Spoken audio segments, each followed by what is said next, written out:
Welcome to Roguecast, the official podcast of Rogues Gallery. We'll talk comics for the week, as well as whatever news is on our pop cultural radar. I'm Randy. I'm Nick. This is Dave. And now, on with the show.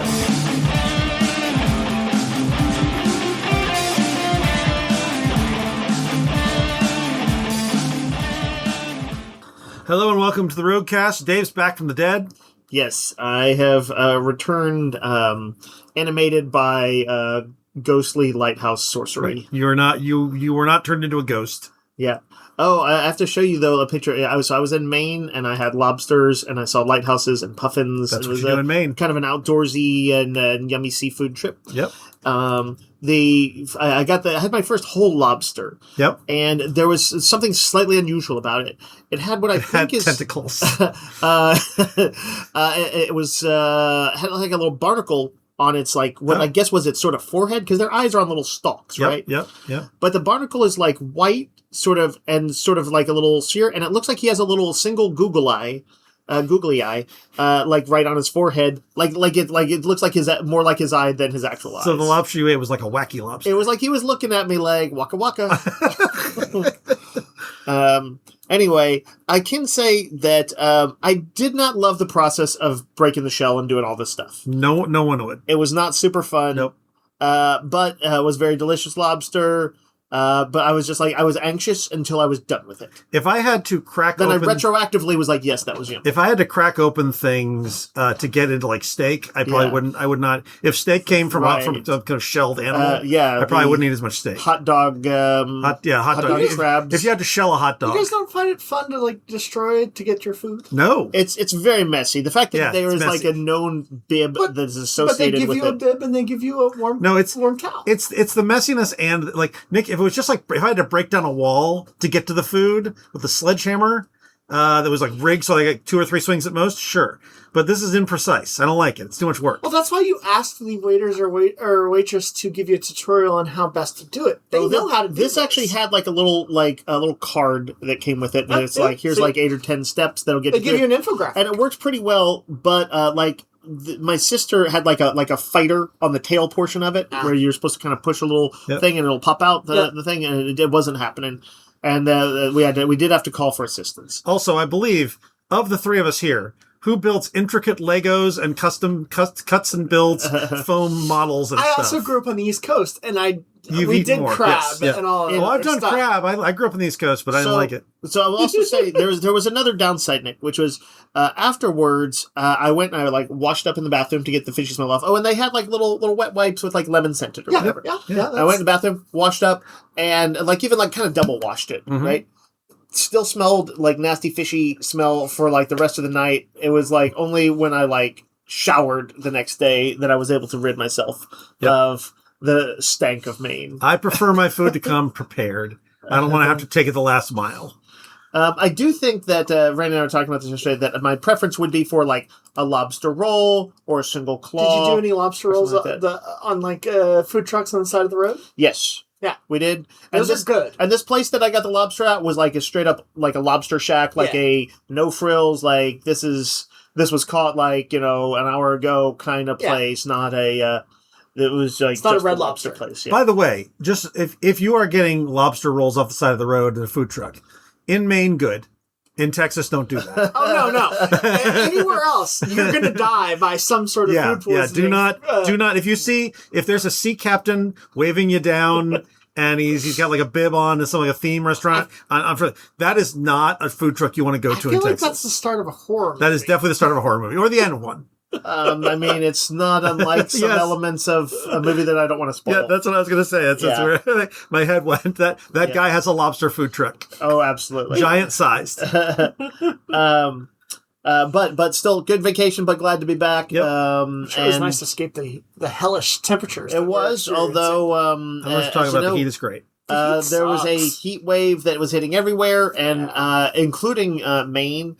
And the last 2 days we were there, it went from the 50 to 70 range, which was super nice for the majority of the time we were there, to the 90s. It was like Texas hot. We've got to get the X-Men back to the 90s. Oh my gosh. I did love that in X-Men 97. There's slightly hokey, kind of like, we got to get them back to the 90s. Yep. We'll be talking about X-Men 97 later. Yep. talk about games that came in. I don't know if we talked about this last week or not. The Marvel superheroes. Did we talk about the Magic the Gathering Marvel superheroes? I don't. I think we briefly did. While I was away on vacation, you all became acolytes of Magic the Gathering. It's true. Dave is now the only person at Rogue's Gallery not playing Magic. I don't play Magic and won't read Dungeon Crawler Carl. I'm going to say, I've bought a lot of Magic cards. Yep. I have not played it yet. Okay, fair. I've only gotten it because I'm like, oh, these are fun. Yeah. And you should play it if you've got it, though. Actually, I think that's true. I think nobody has actually played it yet. Maybe Serena? I was getting flashbacks to I played the old Versus Marvel game back in the 90s and early 2000s. That was my jam. Anyway, I went to Magic Arena and bought some of the digital cards. I've been playing it that way. But this new Marvel superhero set for Magic is very successful, and we all love it. It's got a lot of great art, a lot of obscure characters. Yeah. My boy D-Man has a card. Fantastic. Nice. Fantastic. The new Warriors are in there. Young Avengers are in there. Runaways are in there. How about Wonder Man? Wonder Man is in there. Yep. There's His a own Wonder Man. card or part of like West Coast Avengers? I think there's 2 or 3 cards, actually. Jesus. This is a huge set. It's like 500 cards. Yeah. Oh, really? And the Jumpstart in particular, I think I we these all seems really like like. a set of 100 or something. No, Yeah, this one's giant giant. size. The Jumpstart packs that you can buy. Those are like where I have bought. I know Jeanette has been picking up a lot of those, and she got all the ones she wanted. Well, there's 51 different sets. And the sets there is a set that's like the Young Avengers, and there's like equipment or Fantastic Four have one. There's one that's animals. Like they are really the Jumpstarts are really good themes. I have a Pet Avengers card. Pet Avengers, Is nice. Jeff the Land Shark in there? I think he is. But I'm not positive. sure. Or is he yet to come? He might be yet to come, but Because there is going to be some other Marvel stuff to come. We've heard that they're going to be doing 6 sets because I guess there's an Infinity Gem card, like one Infinity Gem card for each of them. This one I think is the Soul Gem. So the theory they have is that they have to do 6 sets, so they have all 6 gems. There's not a lot of X-Men yet, so presumably there will be an X-Men set coming. Makes sense. They did Spider-Man. I don't know what else they'll do. Maybe just Marvel Superheroes 2. Maybe a Secret Wars 1. Who knows? Maybe like a Wonder Man set. Yeah, probably a Wonder Man set. A full-on Wonder Man set. I mean, they certainly have enough characters to do more. Yeah, I wonder if they do one that's like Avengers themed or something. I don't know. Yeah. Do they do many cosmic? I know there's like Silver Surfer in there, but That's are the true. Guardians? There's Thanos is in there. Yeah. But yeah, they could do a space themed one. I don't know. At any rate, I'm definitely on board for more of this. Yeah. I know some of the Magic people are very annoyed at how much licensing they've been doing. Right. And unfortunately, that is going to keep happening because it's doing really well for them. But like, they are still doing regular sets, like right? they do like, I think Didn't they 3 just regular return- sets a year. Like Strixhaven just came out. But like, it used to be like 6 or 8 and now it's licenses and like 3 a year. So I thought it was always quarterly, basically. no, they've been But now ramping it up. we kick Jace to the curb and replace him with Wolverine. And, you know. I mean, what they've done: Turtles, Spider-Man, Marvel superheroes, Lord of the Rings. Lord of the Rings, or and Lord of the Hobbit is coming. They did Warhammer. Warhammer, yes, Assassin's correct. Doctor Creed, Who, Final Fantasy. Yep, Assassin's Creed, Final Fantasy. So yeah, there's more Fallout. coming. Yeah. Anyway. They've taken Magic over. Yeah. Yep, all your magic are belong to us. Yes. Dave, you posted a little video of this game we just got called Grunts. Yeah. It's like a little sort of army soldiers game that's, I think, for 2 players. It is 2-player, yeah. And I think is meant to be pretty brisk, but also looks like it actually has a bit more depth than you would think. But it like from the way it looked, is like there was almost like magnetic little tiles because I saw that you can have like little tanks and trucks and I think stuff they're like that. just little meeples. But I saw them in the video I watched. If Okay. this is not All like right. just a Kickstarter one, a guy is like the trucks can be like it's a missile truck or it's a whatever truck. Yeah, you're right. Magnetic attachments. And he held like the little magnet and just snapped into place. And they're kind of like cartoony looking ones. Like these are like little, not realistic and even as realistic as like the traditional army men. They're kind of like little chibi dudes and stuff like that. But yes, it looked like you could kind of have the excitement and satisfaction of like sort of an area control game and battle game in the, that's like a little army soldiers, G.I. Joe, however you want to lens it. Yep. Game. And what's it called? Grunts? With a Z. With a Z. Yeah. It looks like fun. It does look fun. And people should look. There's like a little. I just saw a TikTok or something of it, but it was pretty cool. We got a game called Leviathan Wilds. This is a co-op game. There's frenzied leviathans are like tearing the world apart. Yep. But you've discovered that you can remove binding crystals to heal them, and so you have to go, climb them. Kind of like what's that video game? Shadow of the Colossus. Yeah. You sort of climb them, you get control crystals out, and you can make them docile again. You make them docile instead of killing them like in Shadow Colossus. Yes. It uses a spiral-bound storybook as its map, which I've seen games that do that. Yep. And then that forms the base of a connected campaign mode that's built around a story with about 20 included scenarios. Oh, that's cool. Yeah, kind of fun. Splendor Duel, which is the 2-player gem merchant game, a really good game, gets an expansion called Counterfeiters. New mechanics, clever twists. We got one of these little baby games, like $10 to $12 little box games called Le Chocolat, where you will split a chocolate bar and claim the flavors that taste best. You mix up the 36 chocolate tiles, arrange them into a grid, and then you're taking chunks to make good flavor combinations. Oh, okay. Yeah. And then we got Shards of Creation, which is based on Brandon Sanderson's Cosmere world. Yep. It's a trick taker using aspects of divinity from that world. Huh. That Brandon Sanderson's done all right for himself. He has. There's some interest. All right, let's talk about comics for the week. It is there's a lot of indie number ones this week, I noticed. Yeah. But let's start with Clayface Celebrity Dirt #1 from DC. This is a miniseries. Somewhat in anticipation of the Clayface horror movie DC's going to put out. This is so they'll have a trade when the Clayface movie comes out. It's interesting. There's someone who thinks he's Matt Hagen, but may not be Matt Hagen. Well, I saw that they name dropped Basil Carlo. Oh, it's Basil Carlo. You're right. He was the original Clayface, who back in like the 1940s or whatever. There was no shape shifting or anything. He was just like a guy who like did like the sort of what do you call it, the masks and stuff like that. He was like Mission Impossible style masks and killed people, and he was like kind of crazy. Did you know that there were 8 different Clayfaces running around? I knew that there were at least 4 because DC put out a miniseries called The Mud Pack in the late 80s that had like Basil Carlo, a weird dude who had like the kind of jar-like mask and like a slightly super villain armor. I don't know if you ever saw that one. I don't know if I saw that one. It's kind of a neat design, but it doesn't look like the one we know. And then there was like the shape-shifty one, but this was a few years before the iconic change from the Batman animated series. Yeah, now he does look like the iconic Batman animated one in this one. Yeah. But he is Basil Carlo. You're right, Dave. It's Basil Carlo, I wonder if that means that they're doing that for the movie? I bet they are. Probably so. But he sort of escapes his containment, and then it maybe looks out that maybe he is not, in fact, the Clayface that he thinks he is.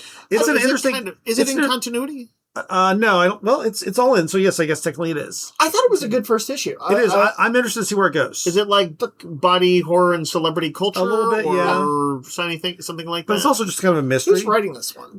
This is by Jude Ellison S. Doyle. Huh? And art by Fran Galan, which the art is really nice. Yeah, art is very good. It's got that sort of painty vibe to it. Yeah, it's and creepy stuff. I don't know. That scene with him escaping is really good. Yeah, so yeah, recommended.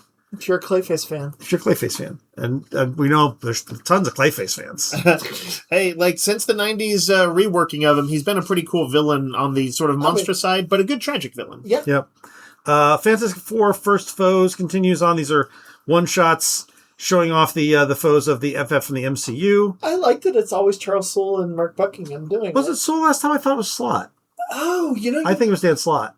I think maybe they've just been bringing in good writers. Yeah, but it's Charles Soule. This is Shalla, their Silver Surfer. Yep. And this is sort of a lost story of her, how she was Galactus' Herald. I gotta admit, I was a little disappointed. I thought it was going to be like an origin, which we didn't get. Instead, it's more like a tale of. Yeah, it's a sort of straightforward Silver Surfer story. It is a kind of a cool, dark story. It is. I thought it was really good.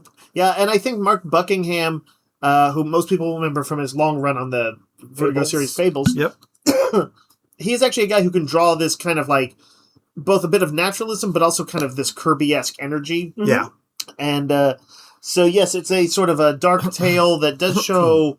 it does show her and her, like, daughter, I think. Does it? Oh, yeah. Just briefly. But just briefly. Yeah. But then, and then also, like, an interesting incident that happens on a sort of war-torn planet that she visits. Yeah. So, but yeah, a kind of a cool one-shot. For the Shalla fans. For the Shalla fans. You don't have to be a Shalla fan. In fact, I would argue that, like, I don't know if this is meant to be the alternate universe Silver Surfer or whatever, but I would argue this could function exactly as a Norrin Radd story. It does read like a Norrin Radd story, yeah. Like, it's a classic Silver Surfer Herald story, which is to say, it kind of gender doesn't really come into it. There's another Kelly Thompson, Jeff the Landshark one-shot. Yeah. This is apparently, he was originally created by MODOK. I did not know that. Jeff? Yep. Oh, I didn't know that either, actually. Yep. Apparently he was then adopted by Gwen. Then they can never do him in the movies, because if they ever have to mention anything close to the MODOK that they did. Yep. But I see Mojo. Yeah, did you not read it? No, I don't read Jeff books. Oh man, this was cool. Mojo is trying to build like another like star program. Okay. And one of his little what do they call them? Basically, people who pitch the stuff to him. Yeah.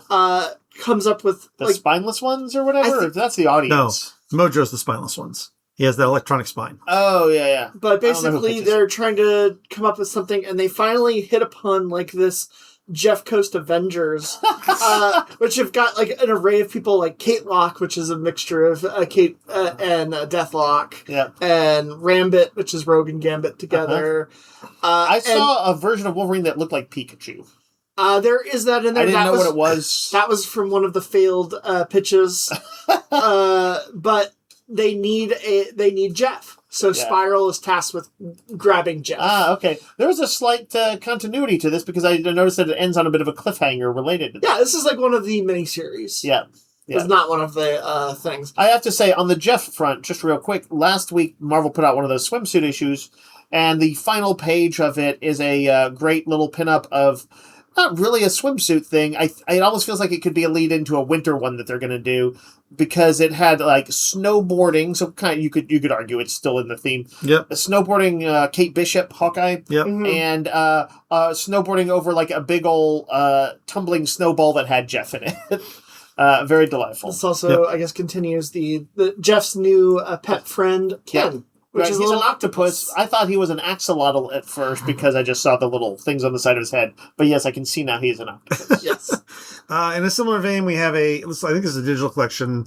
It's Symbie. Yep. Does anyone know the deal on Symbie? Symbie it's from like what's the very cute Spider-Man verse? Amazing Friends or something? Symbie showed up in the main Spider-Man thing. They did a variant cover that had that logo on it. Yeah, it is. That was just a variant cover. That was just a variant. I think he showed up at one point, but he originally like an showed adorable up little symbiote. When Peter Parker was in space. He found a symbiote that's where he comes from? Yes. Okay. That became kind of like a lovable creature. Is he a little sort of like Slimer-esque kind of symbiote? Yep. Okay, but this is like a lighthearted thing. Yeah, this is kind of like a Jeff-esque version. Yep. Exquisite Corpses starts their series of one-shots and miniseries with Rascal Randy. Yep. Exquisite Corpses is a quick reminder, James Tinian's bloody suspense comic about, what is it, the ultra-rich families who hire individual serial killers to represent each of them to battle it out once battle a small town, yeah. And what do you do what happens if you win it? Do you remember? You become rule of the world. They actually let you, but they're like for a cycle. Basically, it's a cycle. It's like you get to rule for X. The world is secretly ruled by these rich people. Like 24 rich families who think nothing of unleashing a serial killer on a town that kills people. Wow, sounds implausible. It sounds implausible. Yeah. But yes, it's basically you also see the townsfolk that get caught up in it. Now, they have no idea what's going on. Now, are these one-shots focusing on that specific serial killer, like giving a... Yes, well, sort of. This one is the one that looks like a Five Nights at Freddy thing, because he dresses up like a big old mascot rabbit. Yeah. And also, these are not all one-shots. Some of them are miniseries. This one might be a miniseries for all I know. I don't know. But yeah, yes, if you're enjoying the world of Exquisite Corpses, or maybe you just want to read a book about a serial killer in a bunny costume. Yep. I doubt anyone listening needs to hear this, but they do the weird thing where they ship the bagged variants a week later. Oh, right. So if anyone's looking for the bag variant, it will be next week. Yeah. Hold your horses. It's coming. There is a black and white reprint of Daniel Ward Johnson's Do a Powerbomb, his sort of weird wrestling comic. Yeah, before he became big for doing Transformers, writing and drawing it, and that annual in Absolute Batman where Batman wrecked the shit out of some skinheads, racist people. White supremacists. Yes. I gotta say, I like it better in black and white. I've read this in color, and it's cute. So I haven't read it. Is it super over the top? Is it so much very realistic? over the top. Yes. Okay. It's very over the top. That is a guy who has incorporated snuck in wrestling stuff in most every project he's done. Oh yeah. So this is wrestling in a fantasy world. It's almost like a dungeon. There's a necromancer. There's almost like a Dungeon Crawler Carl vibe to it. Yep. He gets taken to another world. So this is another chance for people to get in on that. I think I need to give this one a shot. I gotta say I've read it and it was good, but man, the black and white art looks gorgeous. Cool. Yeah. It is a week for Nazis, the Rocketeer Infiltrator. Maybe we should say a week for punching Nazis. Week for punching Nazis. Yeah. We all liked the last Rocketeer. I may be the one that finished it out. The one that was Kong. I think I just missed the final issue, but it was good. This is a story of Cliff Secord and his paramour Betty. They are infiltrating a Nazi movie production. So they have to pretend to be traitors, basically. Yep. Oh, that's fine. And you won't find out to the last page, but there's another twist in there. So, is it related at all to the thing that I know about? Yeah. I think we can say it, because The Rocketeer is not exactly a highly spoilerish comic. All right, fine. It's the last page. It's the last page reveal. It's in the solicit. Okay, whatever. I think the number of people who are going to read a Rocketeer comic anyway, Randy, is 3. All right. But Dave, if I say there's a mysterious thing on the last page, that might be 4 people. I'm going to go and say it. All right, Dave's going to spoil it. There's a British secret agent who shows up who's something of the suave Bond model, and of course the guy has got eyes for Betty. I think that sounds kind of fun. I feel like that's baked into every Rocketeer. It is, but story. Having a it's kind of a fun twist in an espionage one to go ahead and have basically Cliff versus, I don't know, some stripe of a James Bond. Yeah, I enjoyed this first issue. This is not written by the guy who did the other miniseries. No, it's written by Gabriel Hardman. Okay, who's been doing some pretty decent stuff. Right, he did the Arcadia Batman Green Arrow question crossover. Yep. Artist is Dean Kotz, who's a really good artist. I've never seen his stuff before, but all Rocketeer stuff kind of since Dave Stevens passed away long ago. It's basically been a series of miniseries. So each one is usually kind of a pulp adventure, often in the 30s or 40s. The idea of doing a little bit more espionage in this sounds fun. I didn't know that it was a film studio and that they had to impersonate, what do you call it? Defectors, I guess. Sounds kind of fun. Well, they're claiming to be apolitical. They're like, oh, who cares? We're just doing movies. We're not saying we're not just saying that just because I went to a wrestling event that I'm part of this political. Not that anyone would do that. And the guy who was like Joseph Campbell, who did the hero's journey that's influenced about a billion movies. He was that guy in World War II. I found out somewhat recently. He was very much a kind of he was actually saying things like, "Oh, this is Churchill's war," it's the most important thing is he actually said something like, "We preserve the German culture and artifacts." Not great, Joseph Campbell. Not a good look. It's not a good look. It's also Vampire Week. There's Vampyrates. That's with a Y and not an I. The first of multiple vampire books here. Yep. It's written by Fred Van Lente. And it is a story of an empress from a vampire kingdom who is on the outs and has become a pirate against the other vampires. Yep. Is this a vampire? Is this a world controlled by vampires? Yes, there's vampire empires. So yeah, if you want kind of like a darker, gothy thing, but I think adventurous. Would you say? What was the tone of that? Sure. Okay, sure. And if you like vampires and pirates, vampires and punching Nazis, yes. Then we've got Operation Iron Coffin, which has a pretty great premise where they like the Dracula. Yeah. When he died, went to hell. And was sent back to Earth to redeem himself by killing all the vampires. So now he is working as a British agent during World War II against the Hitler's supernatural program run by 2 vampires. And they drop him like a bomb onto a train full of Nazis, and he has to fight his way through them. As premises go. As premises go, it's pretty good. Dracula versus Nazis is my elevator pitch. Yeah. Dark Horse has a book called Witness Point that is from an idea by Nathan Fillion. It's a fun idea. Although he's not listed as a writer, so I think it's just his idea. He's the idea, man. But basically it is a town where one lazy FBI agent dropped all of his witness protection people. So there's a ton of people in WITSEC. They don't all know it, but through the events of the first issue, they find it out, and it causes some chaos. Right. There's a sort of a murder, crimey thing happens. leading them to suddenly all start eyeing each other, I gather. Yep. Aladdin #1, Disney's Aladdin.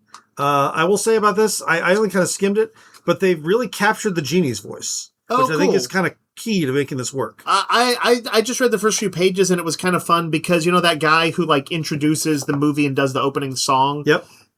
Is he not supposed to be the genie in disguise? Because it's Robin Williams voicing him. They made that overt, I think, in the live action one, but I don't know. I don't think it was in the original. I think it was just. I thought it was. I thought it was always supposed to be because it's Robin Williams voicing in both characters. Oh, maybe so. So I actually thought that was. I always thought that was the genie in disguise. But it's not. I guess the point is.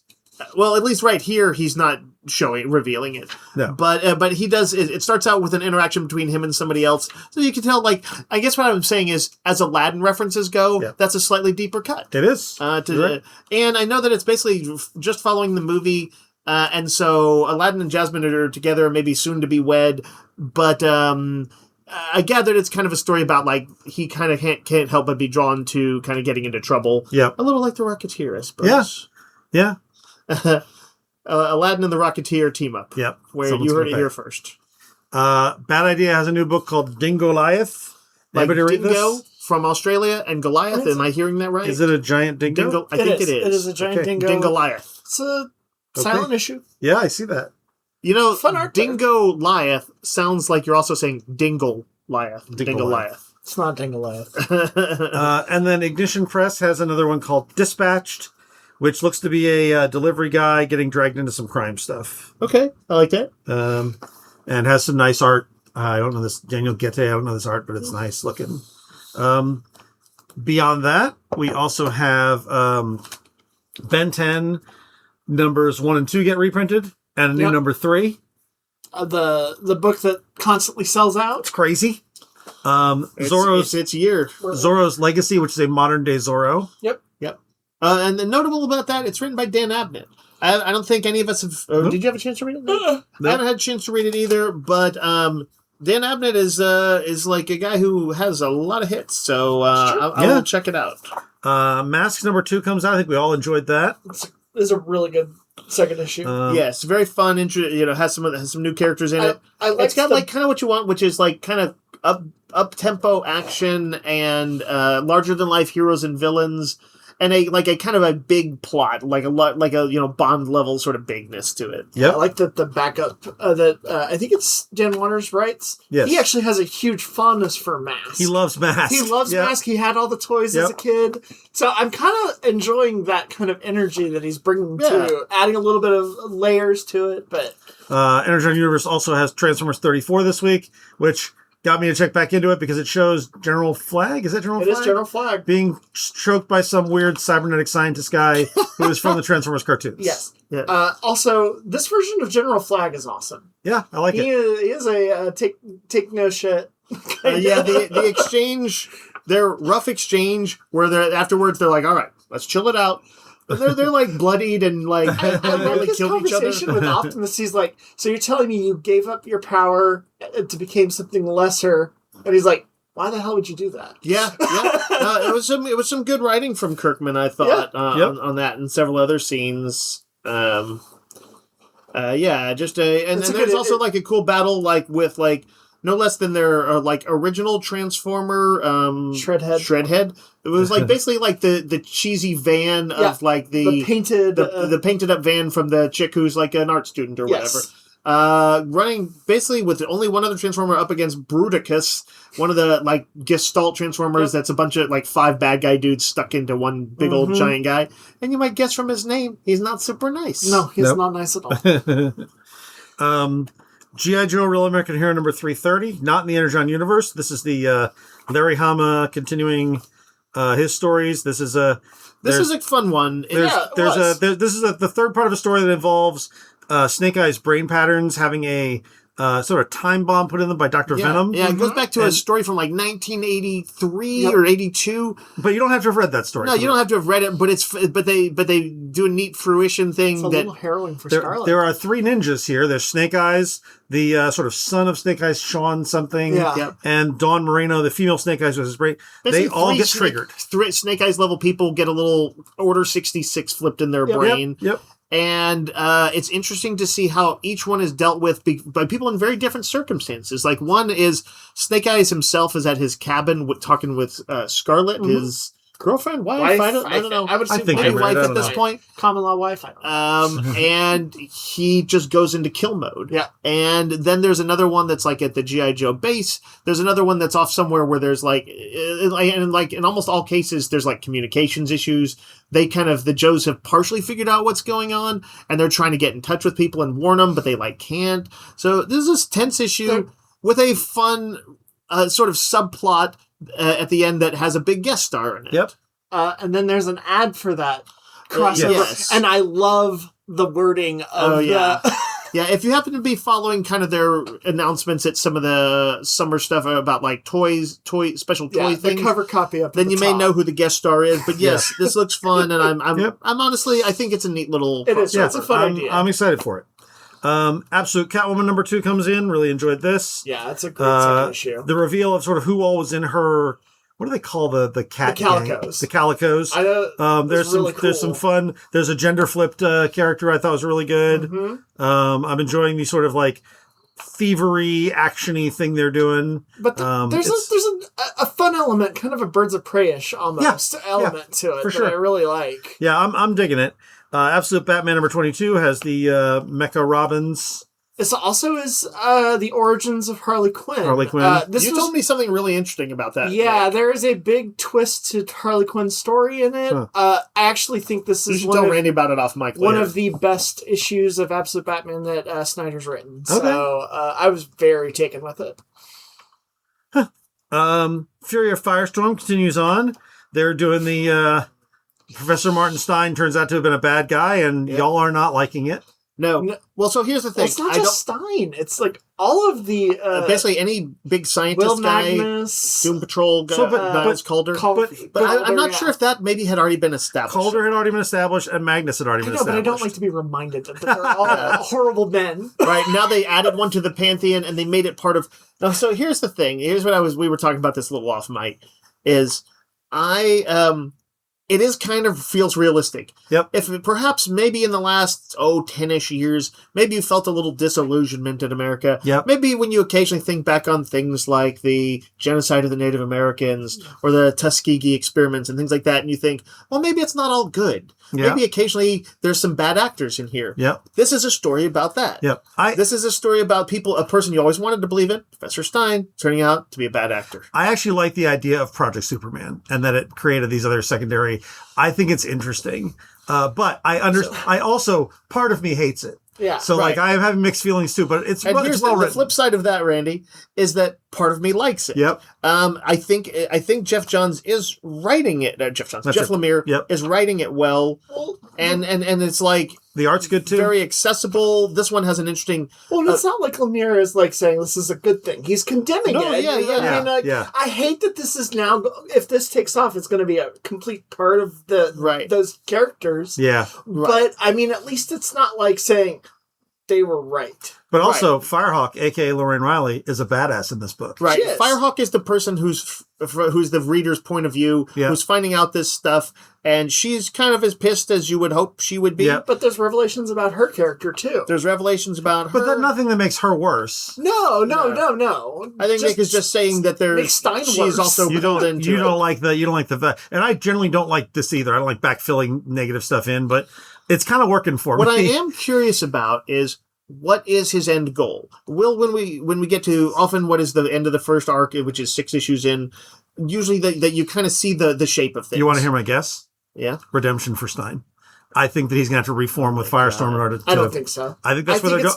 I think that's where they're going. I think it's going. Do we want to see that? Do we want to see a person who's like that bad? And solidify the Matrix, and it will just be Ronnie. We'll see. You know what? The other possibility, the other character who's been getting most of the time here is Firehawk. I don't want them to be No, I don't want them to merge Firehawk and Firestorm. That'd be weird. That would be weird. But like that's not super weird. It's not the worst possibility. Exes that still care about each other being together could be interesting. The worst possibility is Stein remerging with him. I no longer want that. I don't want the forgiveness at this point. I think it is past that point. Why are you guys so mad? I'm so forgiveness toward everyone. But I am interested to see whatever Lemire is doing, and the writing and craft is good enough that I do want to kind of see it through, even though I'm like, couldn't you just have Firestorm and Raymond, was it Ronnie? What's his name? Ronnie Raymond. Ronnie Raymond, yes. And Professor Stein back as Firestorm, modernize the stories. Yes, don't do it exactly like the 1970s, but just like, let's have a fun superhero comic where he's transmuting stuff and he makes a car turn into jelly or something. Jesus Christ. I will say that Lemire's written a lot for the DC universe. It's all war crimes. This is his best thing that he's written for the DC universe. I do think it has his best writing. Yeah. Like, I wasn't able to plug in so much to his JSA stuff and some of the other ones he's done. Yeah, I know some people really liked his Swamp Thing, or was that him, or he did Animal Man. He did Animal Man, and I thought that was okay. Yeah. Anyway, we'll be reporting back on you, Fury of Firestorm. It's true. We're watching you. Barbara Gordon Breakout number 3 comes in.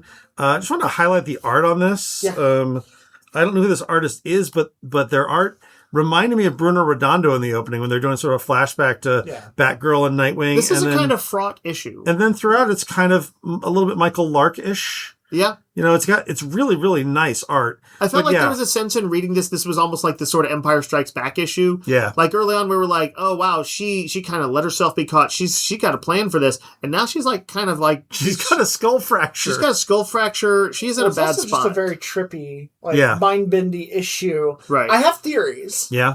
I've been really enjoying this Barbara Gordon book so far. I feel like it has a pretty significant final page. Okay. I've forgotten it, I guess. Yeah.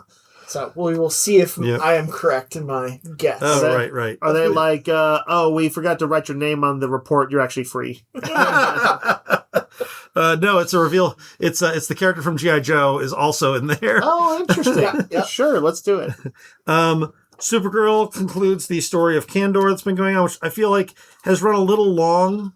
I agree, but I also did kind of like this issue's resolution. Same, and it's Sophie Campbell on art and writing, and that's always good. So, I kind of liked her Supergirl costume that she did in the sort of white and blue version that was in there. Yep, and there's also a new take on there's another sort of new take on the costume. There is. Sophie Campbell designed several characters. There's actually like a whole Supergirl squad here. Yep. And I do think that's fun. She's been working on these characters. But I am like you, Randy. I'm glad to see a new storyline starting because I thought this one lasted a little long. X-Men 97 season 2. We'll be talking about the show. This is number 2 of the comic. I really like the sort of the side stories they're doing. This issue is all about X-Force. Yep. But I guess not all of it because it's also about stuff going on in the future with Apocalypse and Nathan. And his parents. Okay, so like the show. But it is very much a piece of the second episode. It feels like it fits along with the second episode. And there's a familiar character from the Morlocks who shows up in here. Yep. It's good. I'm really liking this. Is it written by any show writer or I don't think so, but they must have had connections. It's written by Steve Fox. Right, it seems like it's pretty clearly. But they must have known because this ties real deep into it. Well, I mean, it has scenes from that episode. Yeah. So I mean, I think it feels pretty much a piece. My pick of the week: Civil War Unmasked number 3. Each issue of this has explored some element of Civil War. This is the Marvel Civil War, not the American Civil War. What other Civil Wars there? The American Civil War. I don't know what you're talking about. Plus endless Civil Wars across the globe. If I was educated in America, I don't know what you're talking about. Then Marvel Civil War is the only one. Yeah, can you imagine brother fighting against brother? Anyway, this is about Goliath, who was murdered by the clone of Thor. Yep. In this is Mark Bill Miller's Foster, a few story. different people, including Hawkeye and Hank Pym have been Goliath over the years. Yep. But this is Bill Foster, one of the notable black superheroes of the 70s, 80s, 90s, until Mark Miller unceremoniously killed him off so he could have a body count in Civil War. And so as with all the things Christos Gage been doing, he kind of rescues that story. He has a character who I think exists in the Marvel Universe preview, and Gage has written him. The nephew of Bill Foster, who gets the Goliath powers, and is taking it out on Iron Man and Pym, who he blames for building Clor. Yep. And I think there's sort of a nuanced take on who's a villain, issue. Who's a hero, and it's a good issue. I really liked it. They show something in here, this is literally the first splash page, which I think Mark Miller did in the glimpse. I remember seeing the glimpse this in the original miniseries as a kind of one of his shocker moments. Yes. They're burying Goliath in that one, and he is still giant size. Yeah. So there's like cranes and stuff lowering him, and he's in sort of a giant body bag. Yep. And he's all sort of wrapped in these chains to hold him down or to like keep it together. And his nephew in this, as he's watching that scene, he's like, chains, one of the greatest black heroes in history, and they're burying him in chains. Yep. And I was like, oh man, that's like the opening line of it. Yep. And it is interesting to see where it goes. This is Gage, like you were saying, Randy. He weaves in a lot of Marvel history, which there's kind of neat footnotes for in the back. So he tells him he talks about what he was building on and stuff like that. But he does it in like this really organic way. There's a really interesting meeting with an Avengers villain in the back that doesn't kind of go the way you'd think it would. But it is another winner from a series that's now 3 issues in and 3 really good issues. And the next issue's teaser is another one of these things like, I hate the idea, but I want to see, because he's going to explain. He's going through basically, and it's like shoring up the underpinnings of Miller. Miller does everything for shock value, does not consider what characters would do. And Gage is going in and be like, what would cause a character to do that? Which is what you should do if you're writing in the first place. Right. He is about working within the shared universe. What was I going to say? Miller's got, like, there's no doubt that Civil War struck a chord. I think fans are always, at least... Because people want to see the heroes fight. People always like to see the heroes fight. And he kind of came up with a way that the readers could be, like, they could choose up sides and decide where they stood on sort of the broader issue of civil rights and stuff like that, even though... Well, the way superheroes work in the Marvel Universe isn't like how it would be in reality. Right. And even though Team Iron Man are clearly fascist. It is a fantasy. But that's you going right into Mark Miller's trap and just being like a pick a side. Yep. But yeah, so he's repairing this, and I will continue to make the comparison to the way the Clone Wars cartoon and Rebels kind of repaired the prequel movies. Yep. They're like, well, okay, the prequel movies had some good ideas, but some bad execution. What can we do to fill that out and make it all seem kind of cooler? This is the Dave Filoni of the Civil War. And I will once again say, if you are reading this for recommendations, check out Christos Gage's previous trades, Battle World, which is a really interesting Secret Wars thing, and Weapon X-Men, which is an alternate. It's sort of a Spider-Verse for Wolverines. Yep. And that always sounded goofy to me, but when you told me about it, or when you talked about it for the podcast, I was like, oh, these are some... He's actually working some cool ideas. They're both great. Christos Gage is an underrated writer. Yep. And then Stephanie Phillips' Daredevil #4 comes out, the best-selling Daredevil possibly ever. Yeah. It's another really good issue. Really good issue. Yeah, I don't know if like probably when Frank Miller's Daredevil hit, it had bigger sales than this because more people were reading comics at the time too. But I'm saying comparatively. In our span of being open, it is the best-selling Daredevil by a mile. This has a big confrontation with Daredevil and the new Bad Omen in it. Yep. As well as an appearance by one of Dave's favorite villains. One of my favorite villains. I was telling Randy, it's not my favorite take on him, but I think this is roughly the take that they've been doing since Bendis did this character. I was going to say, this is Bendis' take. But that said, the artist is still continuing to be really good, and I don't hate this take. It's just not quite the way I remember him when I was a kid, and I can work with that. So I'm still continuing to enjoy Daredevil. And then there's, what I thought was an almost darkly funny ending. Yeah. It's messed up. It is. But because of events earlier in the issue, it's kind of funny too. I think that guy was going to buy a boat called the SS Live Forever. You know what I'm talking about. Other single issues I miss. Uncanny X-Men this week. I know Gail Simone's doing, and a classic X-Men villain returns in an unexpected way. It's true. And then there's a lot of trades again this week. Scholastic has a batch of like 6. One is called House of Harkness. It's it's a Agatha and Scarlet Witch book. Yep. The 6th volume of Heartstopper, the gay romance book. A book called Coming Out Perfect that is about someone trying to come out to his family the perfect way. And then the Pokémon Mega How to Draw. That's going to do very well. Which will do well. DC has Batman and the Monster Men reprinted. This is the Matt Wagner written and drawn story of the early Batman days. Really, really good stuff. Yeah. Matt Wagner, who made his name on Mage and Grendel in the kind of indie, but like kind of approachable action-adventure indie world of the 80s and 90s. Yep. And has always been a fantastic artist as well as a strong writer. He Yeah, he did, 2 Batman miniseries? Batman and the Monster Man and Batman and the Mad Monk, which I think this is just the second half. The Mad Monk was a different series. Yep. Essentially, what he wanted to chronicle was a sort of a year one type of Batman. Yeah. He's very much drawn in the year one style, which has his first encounters with sort of super science. Yeah. Like the Monster Men are Hugo Strange's kind of super Frankenstein creature thing. And they are from the original Bat. That was one of the early stories. I actually read that early story that they were from. And then the other one was like Batman's first encounter with the supernatural vampire stuff. Yep.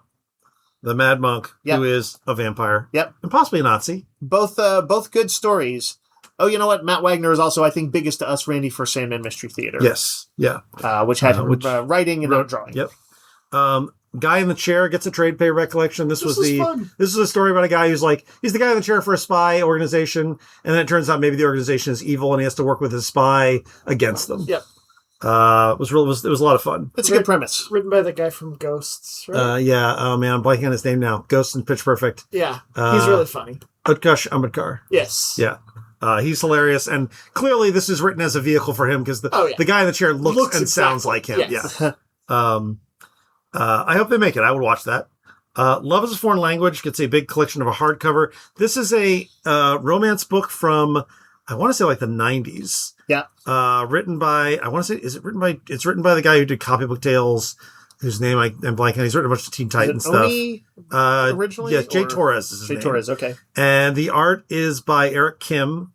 And this all has duotoned, pink color, I think. It's a little bit of spot color. The art is gorgeous, but it's a story of a guy who I believe he goes to Korea to teach English as a second language and falls in love, and it's sort of a romance and fish out of water story. Okay. So if you like good rom-coms, it's actually a really good rom-com.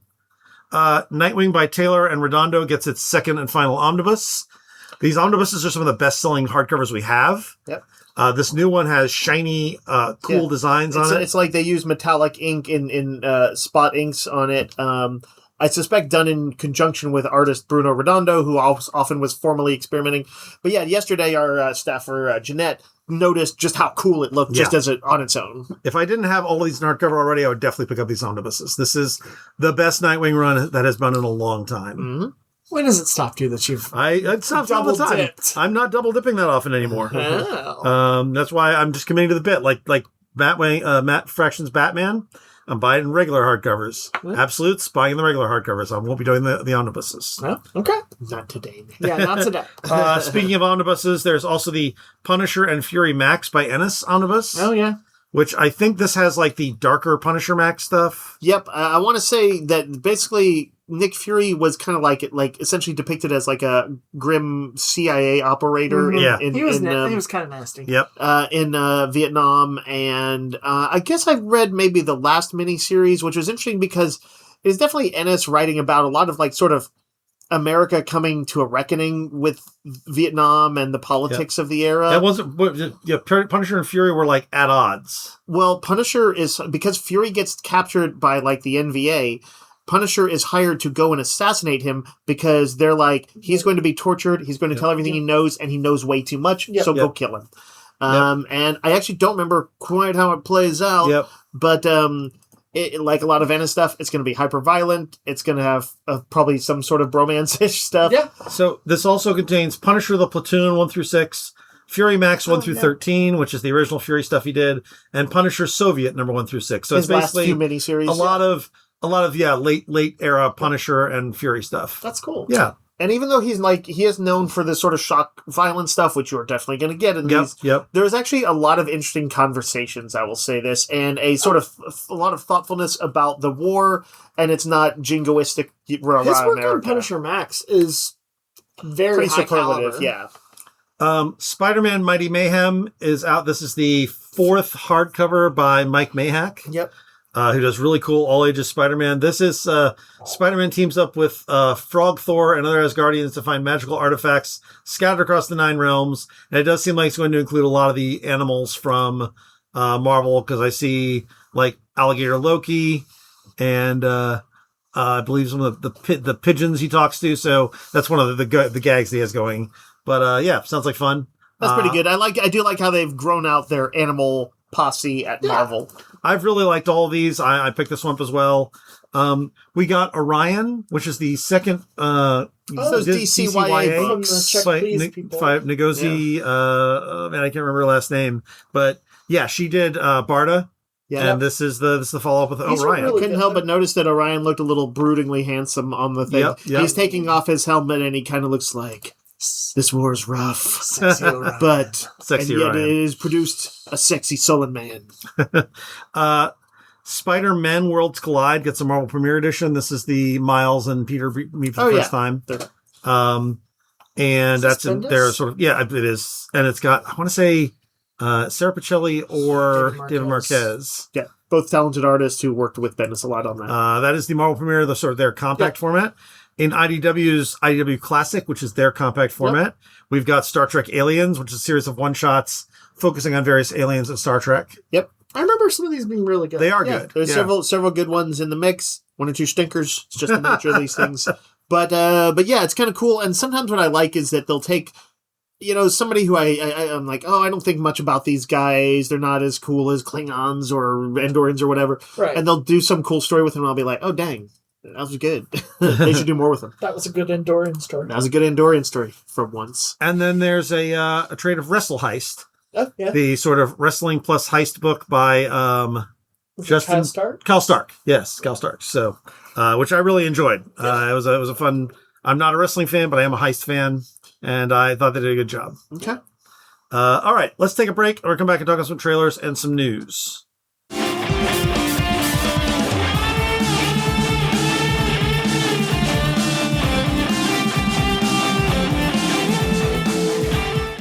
All right, let's talk trailers. We watched 3 very different trailers. Yep. I liked all 3 of them. Yep.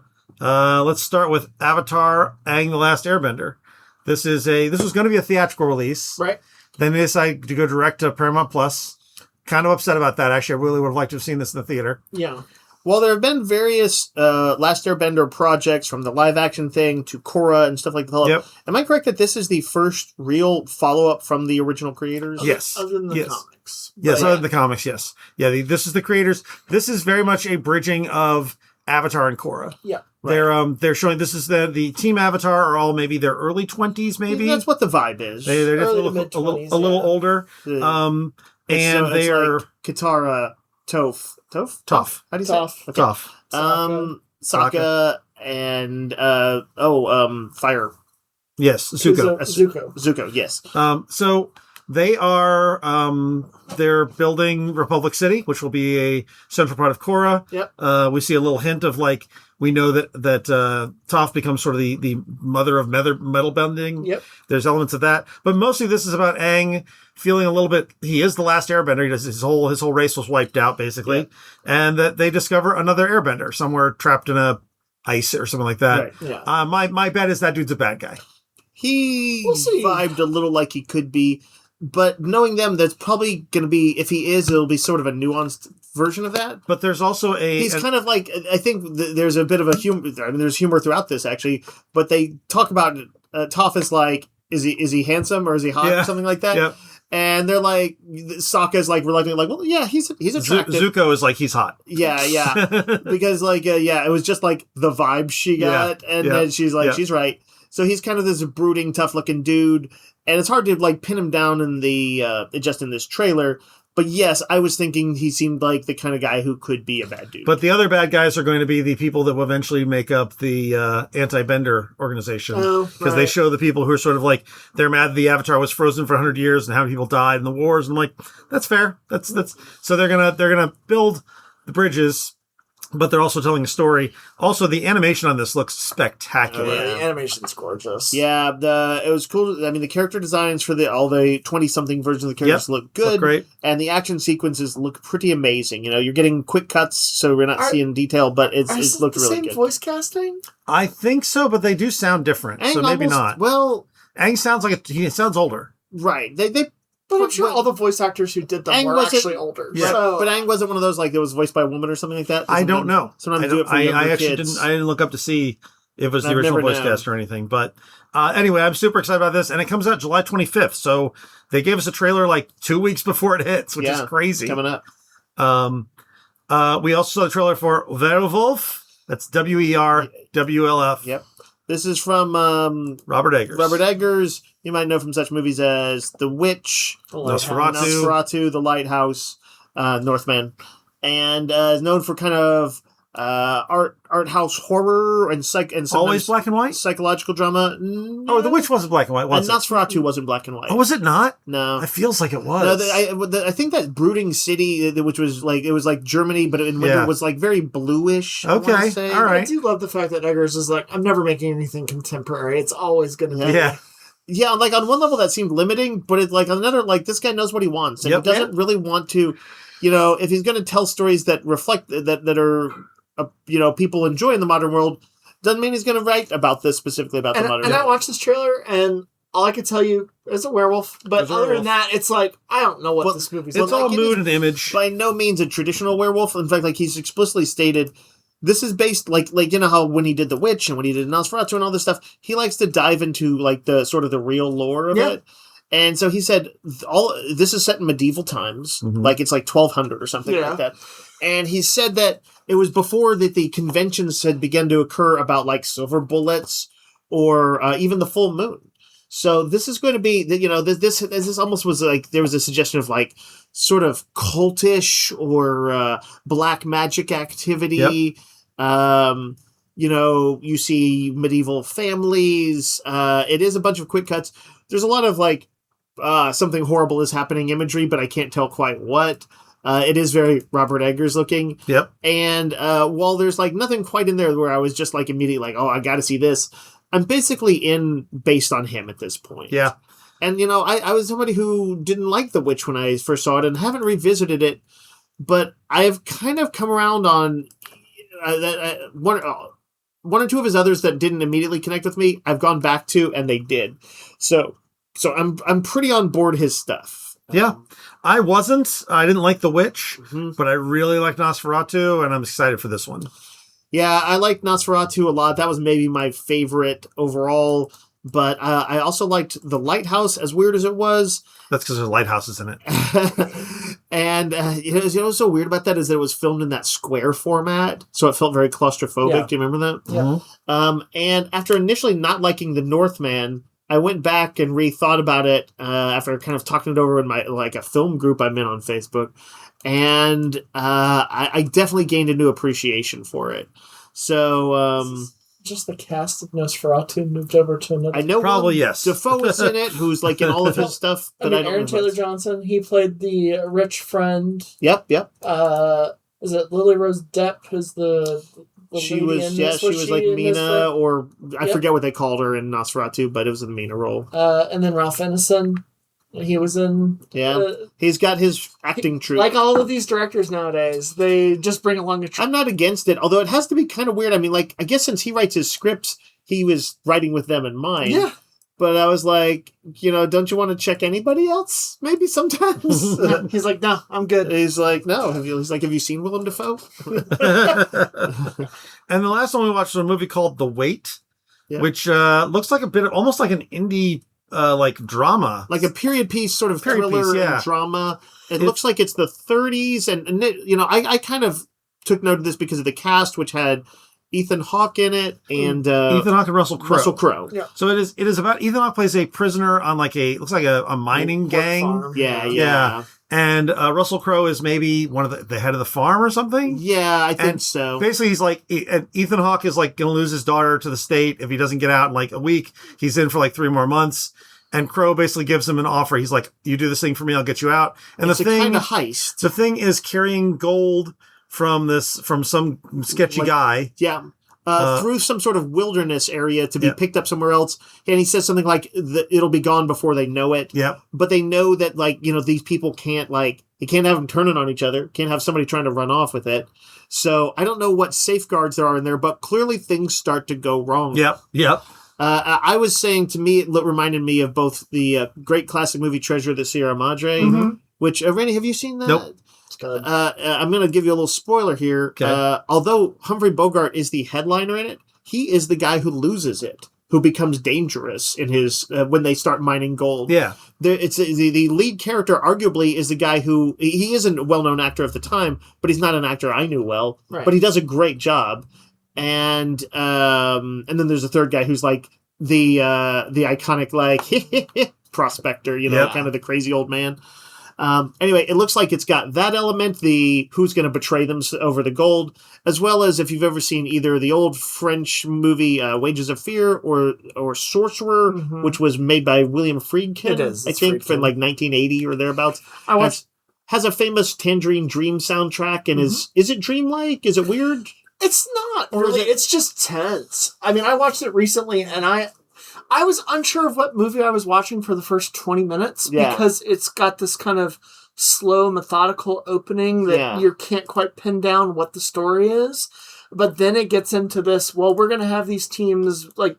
They're transporting trucks of nitroglycerin, that has to like reach a certain place at a certain time, or at least that's how it was in the French one, which I've seen. It is. And it's like, of course, it's like so volatile that almost anything could set it off if you...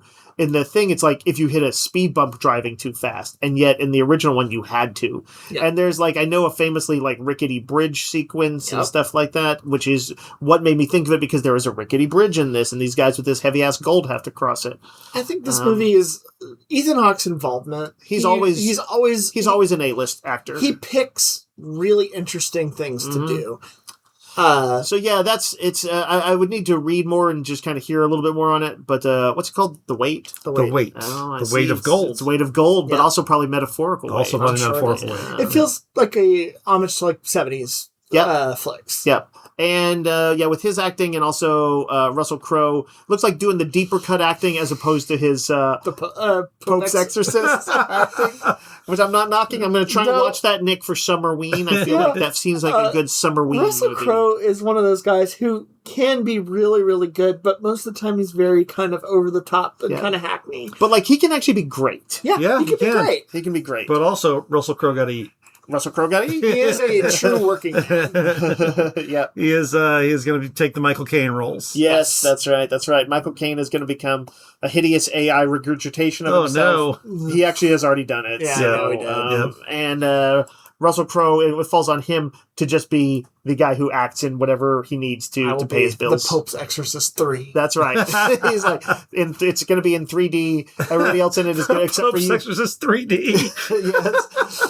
It's going to be AI, demons. Yes. This time it's personal. This time it's AI. God. You can see the scooter coming at you. I'm making fun of a movie I actually kind of like. Yeah, no, I remember. Look, Nick, you can still acknowledge that that's ridiculous. It is. It's very ridiculous. So that's our trailers. That's our trailers. We use some news. There's a movie called Siren Head coming out that is produced and co-written by Zach Krager.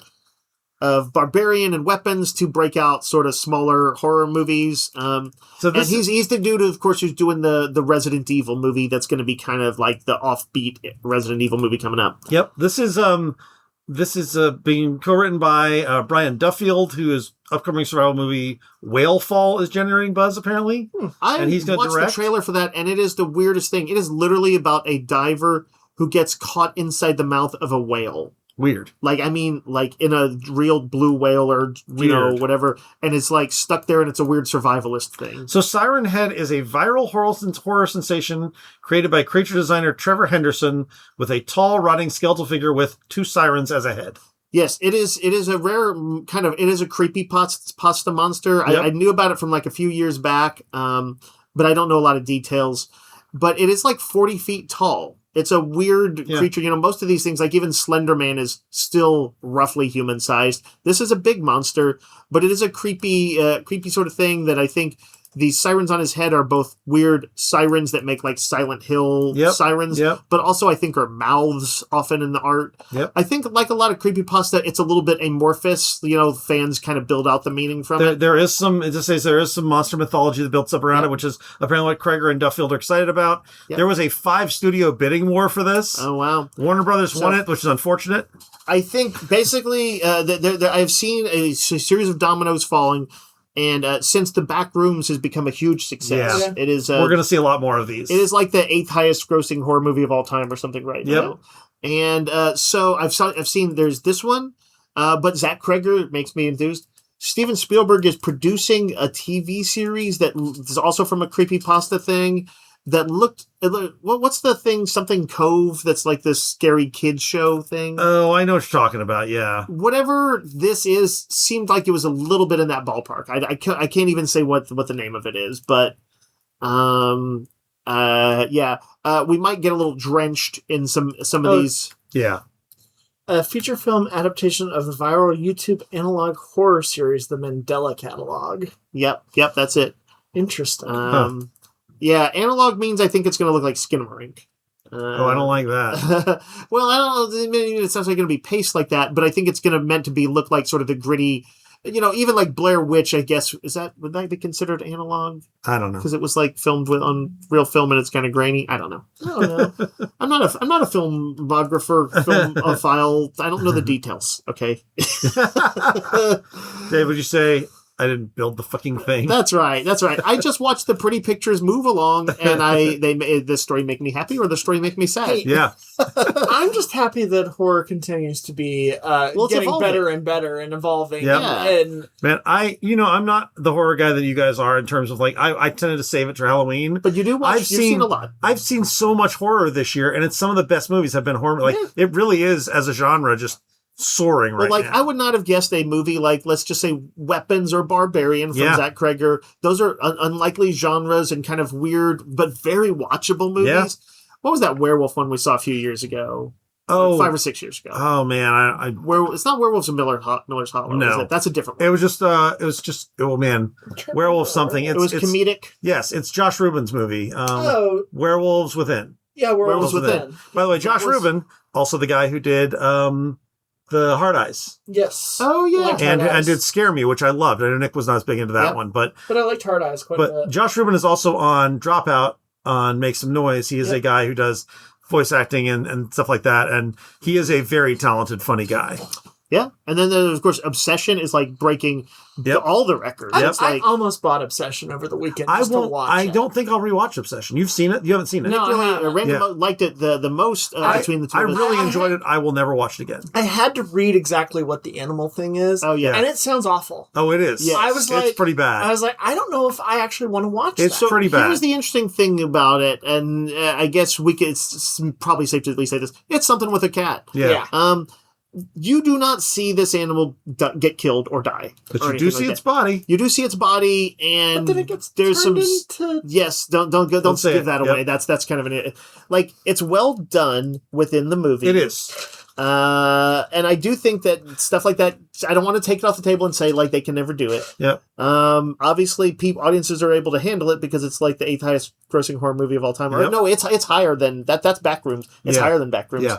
But anyway, but this is a very broad swath of movies. Obsession is not like the Backrooms. Nope. Is not like 28 Days Later. 28 Days Later or 20 years later. Yeah, so there's like a very exciting wide variety of things going on. Yep. Speaking of adaptations and weirdness. Okay. Danny McBride.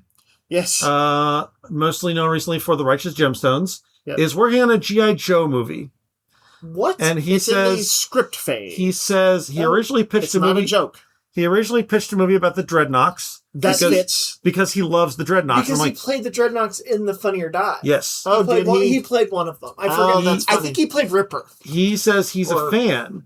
And indeed, Paramount told him we need to reboot the whole franchise. And then he worked on and finished a new script with some of the Righteous Gemstones collaborators, which was picked over. One written by Max Landis, which is good because Max Landis was going to fuck up that whole thing. Yep. But he says it's not a comedy. It's like suspension action. It's following Duke and a group of other Joes. There's this town in the comics, Springfield, which is a town that's secretly all Cobra. That's where our film takes place. I feel like there's no way this gets made. I don't think so either, but it's interesting. Here's a left field. It's not the craziest idea. Springfield is a cool concept. It would be cool, yeah. I'm not a huge Danny McBride fan. Neither. But The Righteous Gemstones was absolutely fantastic. Okay. It was hilarious. He was a character on it. He wasn't a writer. He was a writer as well. He was a writer as well. Okay. The stuff Eastbound and Down and Righteous Gemstones and Vice Principals, all three of those, he is co-writer, producer, and star of. Is Righteous Gemstones about like a televangelist? It's a television family. And it's a family. Kind of the shitty family. Yeah. But John Goodman had a great cast. It had a great dark cast. comedy. It's dark comedy. Yeah. It was very like black comedy. It was That's a good premise. hilarious. That's a good premise. I could not plug into any of those. I just don't like Danny McBride. Yeah. But I'm curious to see if this happens. I think there's no way this happens. Is he going to play Duke? God, I hope not. I hope that he's not in it. It's kind of like all the people. He was also in Tropic Thunder, wasn't he? He played the demolitions expert. If he had to be somebody, he could be like Zanzibar, somebody kind of some oily dreadnought off to the side. I don't like his whole shtick. Yeah. And I didn't like him in Tropic Thunder either. So He's the hater. I'm a hater. I'm a Danny McBride hater. I've seen him in a few movies, but it was like he was in that End of the World movie, wasn't he? Mm-hmm. Yes, this is the end. And like, he was actually good in that. Yeah. I feel like I liked him well enough. He's usually an irritant, but I think he's actually a pretty smart writer. I'd be interested. Here's what I want. That script has got to be floating around somewhere. I want to read the script. let's see it. And then they announced that the Mr. Terrific spinoff from Superman is possibly happening. Alan Heinberg, who wrote the Wonder Woman movie? Yeah.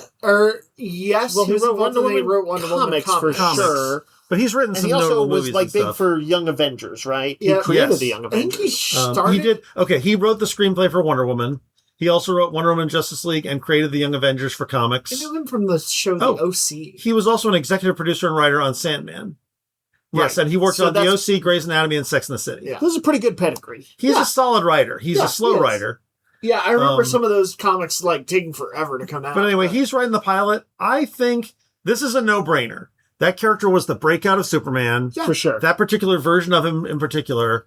It's probably going to become, in its way, as defining as Robert Downey's Iron Man. Yeah. So I hope this happens. We're going to get this, and we're going to get, what was the other one? Oh, the Jimmy Olsen. The Jimmy Olsen DCU Crime, which is Jimmy Olsen and Gorilla Grodd. Yeah. Bonkers, but I'm for it. Yeah. I think that one is a very fun sounding premise. Other DC things were announced. They announced 3 animated projects. They announced a Crypto movie, not C, but with a K. Crypto the dog. Right. A Joker animated movie. And Absolute Batman, which is just a movie, right? I saw somebody announce it like it's an animated series. It's just a movie, I think. I don't know either. It would, I think, be more beneficial. It'd be better as an animated series. Yeah. It's hard to imagine them not having him be as ridiculously big as he is in there. That's interesting, and I know Scott Snyder is I think directly involved. Yep. It almost feels like too soon. Yeah. But it is 2 years into it. Yeah. There's 24 issues-ish of the series, so it's not like there's nothing. Yeah. If you told me we're going to get Absolute Batman and Absolute Wonder Woman cartoon, I'd be like, yes. I like this. Sure. Yep. But... Okay. But yeah, and certainly I can't say DC shouldn't strike while the iron's hot. They've been making a lot of good calls lately, and this is as big as we've ever seen. What the Joker is. I don't know. I don't remember exactly either. Yeah, it's just like a variety show. It's just kind of fun. Him hosting kind of Space Ghost kind of style. Yeah, I could get behind. If they did something like that, and they got real cutting edge musicians and stuff like that, that'd be kind of cool. And then he kills. Won't ever happen. Yes, then he kills them in weird, fun ways. And then we thought he was going to be the breakout talent, but now he's dead. The last bit of news is very exciting. Jenny Tartakovsky is going to do a Conan animated series. Yeah. Based on Queen of the Black Coast. Yep. You might remember him from such shows as Samurai Jack, Powerpuff Girls, Clone Wars, the one that kicked off arguably all the Lucas, Star Wars animation, good stuff of the last 20 years. Or more recently, Primal. Primal, his big Caveman and Dinosaurs one. I have not watched any which is it's like an R-rated thing. It's just the violence a little harsher. And I think tone-wise, it's probably closer to what we're going to get on Conan. Like you were saying, Randy, it's an adaptation of a specific story. Yeah. Which I've read adaptations of, but if you were to say what occurs in it, I'd be like, there's something on ships. And it has Belit. Yep. And she's like a pirate queen, and I don't remember anything else. Yeah. Conan probably stabbed some dudes. But it's going to look badass. Yep. It is. The single image that's been shopped around with this is really good. Very much, it's that it's the sort of bronzed Conan of the Marvel comics, I think, where he's got the kind of the bangs, the dark black bangs. And he's just got this scowl, this fierce look on his face. And I'm like, oh, this dude is going to fuck some people up. I read an article saying that he's been trying to shop this since like 2008. So wow. I saw, you know what? I didn't think it was him, but there's this little bit of animation I've seen floating around in the last few years that is a few minutes of the Tower of the Elephant story. Yeah. And it was cool animation. I don't know quite how to describe it, but it was a little exaggerated. I wouldn't have quite guessed it was Tartakovsky.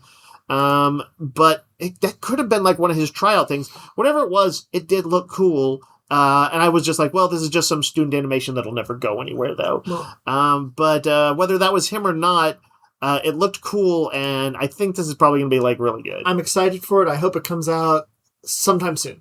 Yep. I've heard weird, like, it's not coming out until 2029 or something like that. And I was like, well, if we're still here, hold it together. Animation takes some time. Hold together, baby. All right, we're going to take a break, and then we're going to come back and talk about X-Men 97 and Avatar and possibly Widow's Bay, depending on what kind of time we have.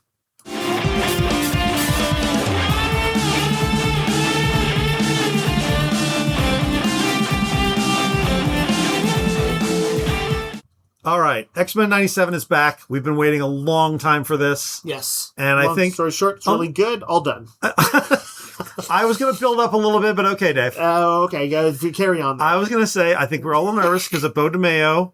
Right. That whole thing. We still don't know exactly what happened there, but he is out. Right. We don't know I've how still much... seen his name as a producer credit. There were rumors that he was going to get his credit cut if he did not sign the NDA. Yeah. You know what's interesting is, just as a quick aside about that, I saw like some article where he was like, oh, it was kind of griping to somebody about like what had happened to him. I believe I saw this article. And I was looking at the comments, and I remember like people rallied behind him like nothing else during the first one. They're like, please keep this guy on. Anything you need to keep it on. Yep. We don't care if he sexually assaulted someone. We don't care anything about it. But now, I think this has to do with him being gay. Basically, like he may have done stuff that got him thrown off, but there is this weird thing where in the comments everybody was like, "Is he still around? Yawn! All done with you." They're like, "Bye bye, perv," and it was just like so creepy to see how quickly they just threw him under the bus. You know what's funny, David? It reads different in the post-Trump era too. Yeah. I read that article. I think it was that article, and what I found interesting and compelling, I'm not saying Bo DeMeo didn't do so. Obviously, he did something. Right. But he is alleging basically the problem was that he was too out and gay and loud about that. Right. And he had his OnlyFans thing where he posted risque stuff. And that basically that this was all drummed up against him. Yep. And I'm like, if you're telling me that the people at the top of the Disney Corporation are homophobic and racist, I find that real easy to believe. Right. So, like, I can't pillory the guy. I'm like, I don't know what happened. Right. I don't either. And I'm like, basically I'm not at the point where I feel like I can confidently throw him under the bus or anything else. Same here. And I did find that a lot of it seemed like it was tinged with homophobia and internet creepiness. That sort of, what is it? That selfishness and it makes it uncomfortable for me. And I'm sad that X-Men 97 has been tainted with all of this. Yeah. Whoever's fault it is. But I am glad that whatever happened, the good news is season 2 comes back very strong. It does. I think I was definitely worried that they were going to lose the voice that made it work. They kind of open up with 3 different stripes of storytelling. Right. Yep. It's essentially what they did set up in the finale, which is essentially a far-flung future story, a ancient Egypt story, and some stuff in the present. Yeah. Yep. So that most of the X-Men have been split into the far-flung past of Egypt when En Sabanur was not yet Apocalypse. Right, but the sort of dawn of Apocalypse. He is sort of the resistance against a regime being run by... Can we say it? Yeah. It's Rama-Tut. Yeah, that I did not know, I didn't know that it was going to intersect with broader Marvel lore like that. That was cool. Which is very cool. And in the future... and he's somewhat sympathetic, of course, in this time. Yeah, sort of. He definitely starts off sympathetic. Yeah. And in the future, Apocalypse is in reigning. It's like year 3000 something. Yeah, he's in control. And they've been brought forward by Mother Ascani to raise Nathan, who will become Cable, to become the person who will defeat Apocalypse, although Apocalypse wants to take his body to live in. Yeah. And the interesting thing is, this ties into the Adventures of Cyclops and Phoenix miniseries with Gene Ha art and Scott Lobdell writing that is out of print, by the way. Thanks, Marvel. Yeah. Where they got to raise Nathan as a teenager, which they never got to do because he was sent to the future. Yep. Right. And they touch on that here, and like whether or not they can admit that they are his parents. Right. There's this is sort of some of the emotional crux of the first episode or two. Yeah. I thought, and that's honestly, this is what X-Men 97 has done really well. They've taken stuff from the 90s and 80s stuff and done different stuff with it, because let's be honest, the 90s X-Men is not great. It's not. And this is kind of like... But it would happen to be coming out at a time when the X-Men reached their full cultural saturation because of the X-Men 92 cartoon. But this is like the creator, like the Marvel Cinematic Universe taking an idea from the comics, the like Civil War, and utilizing building it to something else. And that's kind of what they're doing here. Because instead of the deep focus on like the Ascani and what they are and all that, which I don't care about, it is about Jean and Scott, like, should we try and raise him to be Cable, or should we run back to, let's take Nathan back to the past and screw all this Destiny crap? And I really liked all that. Like broadly, I felt like they're continuing the Cyclops and Jean, arguably, rehabilitation tour. Yep. Which is to say, every once in a while, I'm like, well, I kind of side with one over the other, or I'm not sure about this decision. But overall, they feel like kind of like real parents who really care about their kid. Yep. Who are trying to do the best they can in a tough situation. Yep. Which is like crazy superhero time travel stuff. It is. Yep. I'm not wrong. Mother Ascani is Rachel, right? It is. They never outright say it. Like, I was wondering about if you don't know. But she's got those face scars. She's got a face scar. She does this to show the Phoenix power. Yeah. Spoiler, she's the one who had the power to teleport them and time travel them. Has Rachel shown up in general? No. In any X-Men 92 to 97 I stuff? don't think so. That was wild to me that they didn't do anything to explore. They didn't explore. They just let you either know or you don't know. It didn't matter. Yeah. They're pretty obvious, but like they show the Phoenix. You can tell, even if you don't know anything else, shows the weird you can tell fire thing. You can tell she's got Phoenix powers. Yeah. Right. But there's no explanation for like who she is. Now that said, we're only 3 episodes in. They released 3 episodes at once of 10, 12, whatever they're doing. Yeah, whatever they're doing, yeah. It was a good, the first episode was good. I thought the focus on Jean and Scott and kind of relationship with Cable, and Cable sort of coming to terms with being a messiah, essentially. Yeah. I thought it was all interesting. I love what they're doing. The Mother Ascani and Storm stuff. I thought that was great. That was pretty cool. The Apocalypse's like troops. I feel like, am I supposed to know who those guys are? Because I don't know who those are. No. They look like weird Terminator guys. Yeah. They're slightly generic, but there is a very cool scene of like Cable fighting them. Yeah. Because that was and that was Cyclops Cable, right? and Jean wreck them too. Yeah. And Wolverine. Yeah. Smashing his bone claws into them. Yep. Bone claws because Magneto pulled his... Did that happen? Yeah, that was at the end of... I forgot about that. Yeah, I haven't revisited it, and I couldn't quite remember what the context was. That was like the second to last episode. Because Magneto is at least in a mostly chill mode with the X-Men right now, back in the past. Of. Yeah. He's definitely always more villainous in the X-Men cartoon. So let's talk a little bit about the past one. Because that's episode 3. Yeah. Yes. What I liked in the third episode that focused on the past stuff is that... is the connection between like sort of Xavier and Magneto. Yep. And this notion that Magneto is kind of, in his way, kind of trying to do something, what he thinks of is almost like the ultimate gift for his friend Xavier. It's just that he's doing it in a Magneto way. I love that idea. He's like, no, I'm trying to achieve your dream before your dream even comes true. And he's like, what he's going to do is he's going to turn, he's going to brainwash a dictator. The young and Summoner. So that the mutants will never be persecuted because there will be mutants and human harmony back here in ancient Egypt. Yeah. And then Xavier was like, you did what? It's so good. Holy shit, Magneto. And Magneto trying to tone himself down so he doesn't teach Ensabanur to be ruthless. Yeah.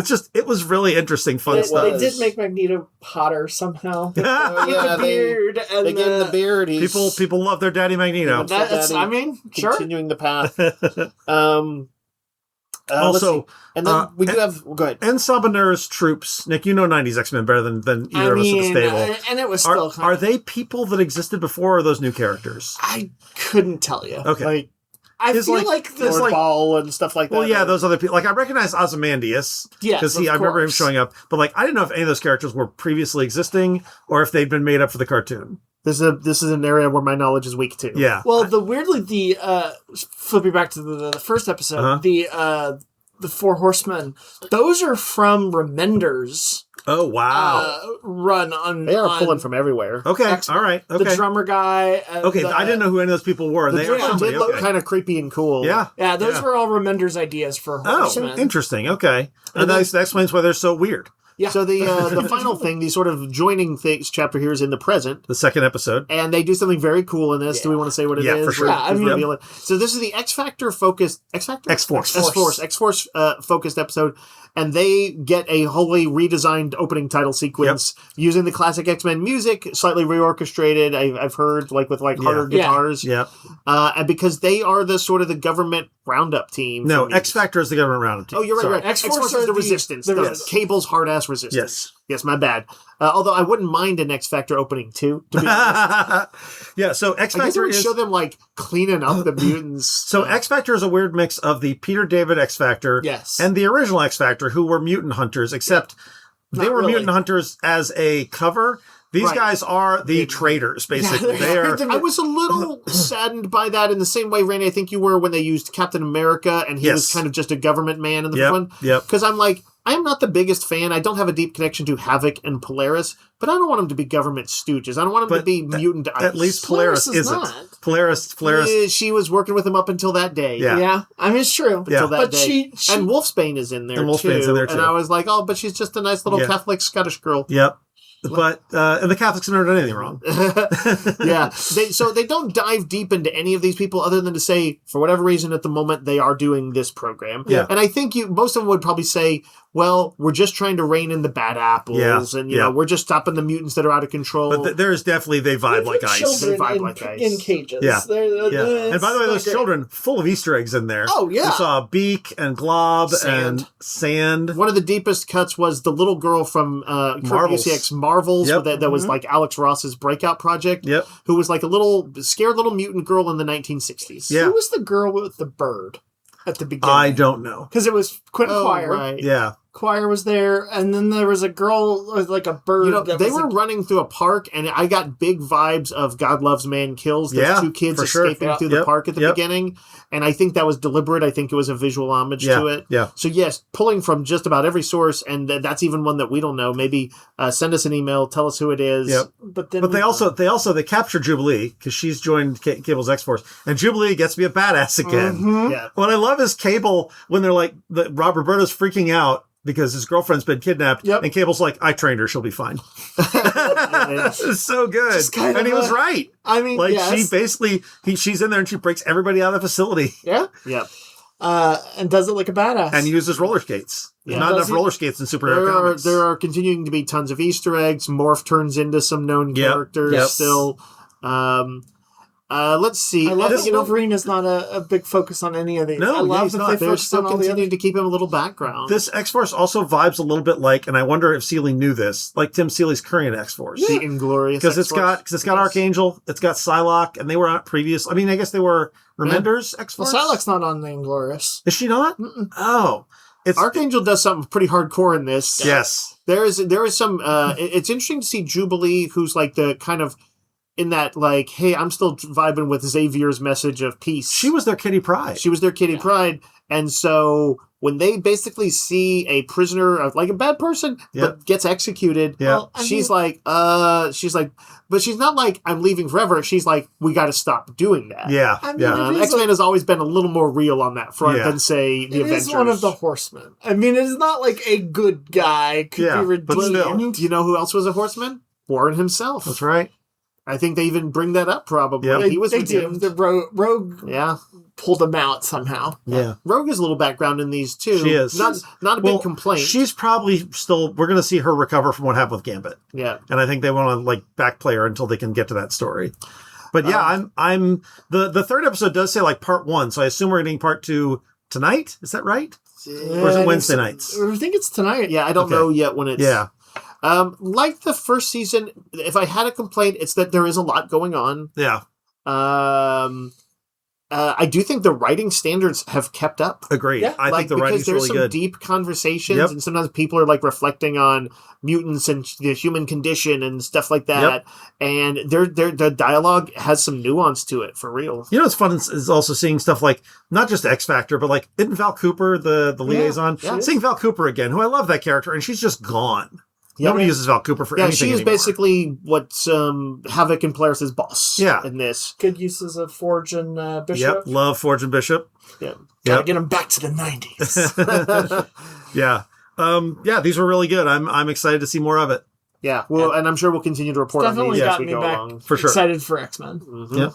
I was going to real quick run down Avatar the Last Airbender live action season 2, because I don't know if either of you guys are going to watch it. No, probably not. So I wound up with season 1 liking it by the end. It took some time. Yeah. And I was like, you know what? That's actually pretty well done. Who's producing it? Which it's Netflix. It's Netflix, yeah. So as I watched season 2, I had sort of the same reaction I had to season 1, which is like first couple episodes, I'm like, it's okay. Uh-huh. By the end, I mostly liked it. But the problem is they're compressing a lot of story to get it down to these 3 10-episode seasons. And it is much more serious and grown up than the Nickelodeon thing, which when originally when Nickelodeon was doing it, I wasn't sure about all the anime goofiness of it all. Mm-hmm. But now I'm like, no, that goofiness is part and parcel of it. Yeah, it's part of its charm. And I think they've lost a lot of the humor. They have some, like the Cabbage Guy shows up as like a cameo. And Sokka is still Sokka. Like, the characters are dead on. Like, But they had a little bit of anime exaggeration to it. Like, they could even, like, have, like, a long face where their face would literally... Yes. You know. The straightforward, this is Avatar for grown-ups and live-action people.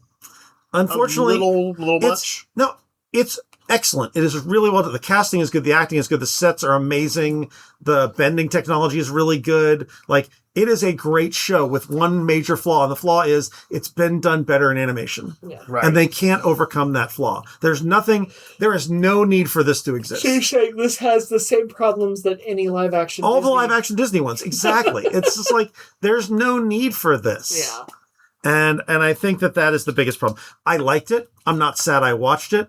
I don't think I'll ever watch it again, but I will rewatch the animation over and over again. I suspect at least part of their hope was, there is like a legion of people who just don't really watch cartoons, and that they were just like, we're going to tell the story to them. If they like it, they can go and enjoy the cartoon too, and there'll be more cartoon stuff to come. And I think instead it's mostly being watched by people who watched the cartoon already. I think so, but also I think that is the goal of this and the Disney live action. They're like, some people don't like cartoons, but they'll like our stories.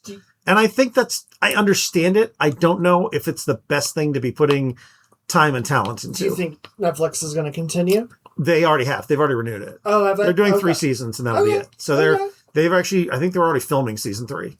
Because they don't want them to get that much older. Yeah. And it is weird, by the way. Aang has a deeper voice. His voice changed. And you want Aang to be like a kid. He's always a little bit of a goof. And he's not quite, he's a little more serious in this. And he's definitely a, post-teenager. Yeah. And it doesn't quite work. I'm just a little kid making his way in the world. I mean, just a wacky little 10-year-old. The guy they've got cast as Iroh, fantastic. All the casting, the girl they cast as Azula, she's crazy. Like, they got everybody right. It just, there's no need for it. Yeah, it's basically the big problem. And that is a huge problem at the center of this thing. That was kind of how I felt after the first, I think I watched the first 2 episodes and I was just like, it's not it's funny though. We all love One Piece and arguably there's no reason to do that either. But I feel like that is, I think we actually have heard though that they are like notably, bringing together stories, doing a best of instead of trying to adapt it directly. And also the creator is heavily involved. The creators did leave Avatar, so that does say something. Yeah. And although I still haven't watched the 2nd season of One Piece. I know. But also there is like a specific issue with the One Piece animation, which is that there's 800 episodes. Yes, yeah. So like if you want to watch animated Avatar, what was it, 3 seasons? Yeah. 4 seasons? It's 3 seasons. 3 seasons and then Korra. Right, 3 seasons, but basically you're done with 3 if you want to just do the main thing. But they're longer seasons, whereas these are 10 episodes. If you want to watch the original One Piece, you better set aside a few years. Some time. Yeah. It's one of those things where also, if Netflix wasn't so cancel happy, I'd be less upset about it. But I'm like, I can name 8 shows I would rather have seen a new season of than the money you put into this. Now, let me ask you one thing. Do you feel like your time was wasted watching it? No. I heard it. Yeah. No, but if they hadn't put it out, I wouldn't be sad. Right. Should you have watched The Bear, the finale? No. I want the Bear. I want full attention to this because I've already seen it. I half watched. Okay. I've already seen the story beats and everything. Snap while you were I was playing Snap and Marvel Magic Gathering while watching. Yes. Oh, snap. So, yeah. I'd be interested to hear if anybody else just loved season 2 and what it was about it, because when I posted about it, several people were like, yeah, it feels like the Cliff's Notes version, which I think is accurate. So what you're saying, Randy, is you saw it and you would say it's not terrible, but you wouldn't recommend it necessarily. I guess that's where it's weird because give me a star rating. It is weird because it's well done. I 3 stars. I think it's no recommendation. It's probably 3 stars no recommendation. Yeah. Yeah. It's just a weird place to be because I'm like, right. They didn't do anything wrong, but I'm not convinced it needs to exist. Right. Yeah. All right, let's talk wrap up of Widow's Bay. We're going to spoil things, possibly. If you've not seen it, the short version is one of the best TV shows this year. Yes. On Apple Plus. Probably my favorite It's my favorite. It's not my favorite, but it's... But I don't watch enough TV to, put any stock in myself. I mean, I watch a lot of TV. It is a horror and comedy and kind of a quirky thing. It's like, the horror isn't like hard horror, right. But it is eerie and fun and sometimes more spooky than you'd expect. Yep. And has like fun, eccentric characters, really good dialogue, but it's kind of low key. So I would say give yourself, if you do try it, an episode or two to ease into it. I only liked the first episode, right? And then by the time it was like 2 or 3, I was hooked. Right. I liked the first episode quite a bit. Kaylee, my wife, she was kind of like, it's okay. Well, but I was like, let's watch another episode, and by that time she was hooked. So she did get pulled in. Yeah, she got pulled in. Episode 2 is the episode with the hotel. Yeah. And it had some really good moments, and I really liked it. Or was that the second one, or was that that's the second one. I'm looking at the list. Sea Hag was... Sea Hag is the third one. Yeah, Sea Hag's third. And the Sea Hag one is the one... That second episode was great. The Sea Hag one is also the cocktails party. We don't know that because it's in the background. Oh, yeah. And we get kind of a tease of it. Yeah. Four is probably... Episode 4 is what really fully hooked me. That is the beach, the Sunset Cocktails Party, Patricia weird cult stuff. Yeah. Yep. But if you were just summing up the show, I would say, what is it? This is from the writers of Community? Or no. Parks and Rec. Parks and Rec. It's Parks and Rec meets, what was the person? There's a long line somebody used. God, I don't remember.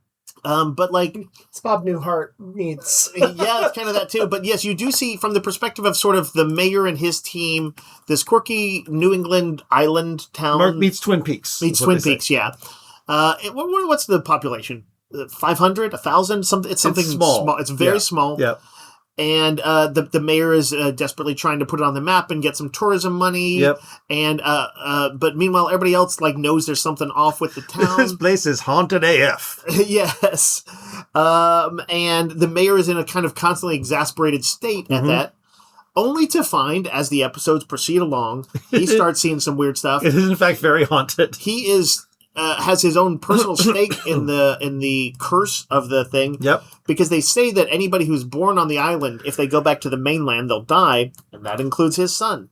Yep. And also his wife. That's supposedly what happened to her. Right.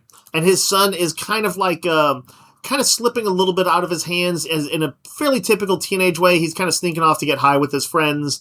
Yep. And is kind of becoming resentful of his dad and starting to pick up on that there's maybe some secrets he's keeping from him. Mm-hmm. But the mayor, even though he's kind of prickly at first, he's you will see that he for sure really cares about his son. Yep. In one of the funniest episodes, I think, an amazing episode where they are trying to commune with the island sort of, and they go to a shaman, aka a drug dealer, who they think they're gonna one of his friends who's basically the guy who's an evil has returned to the town, the amazing Stephen Root. Yep.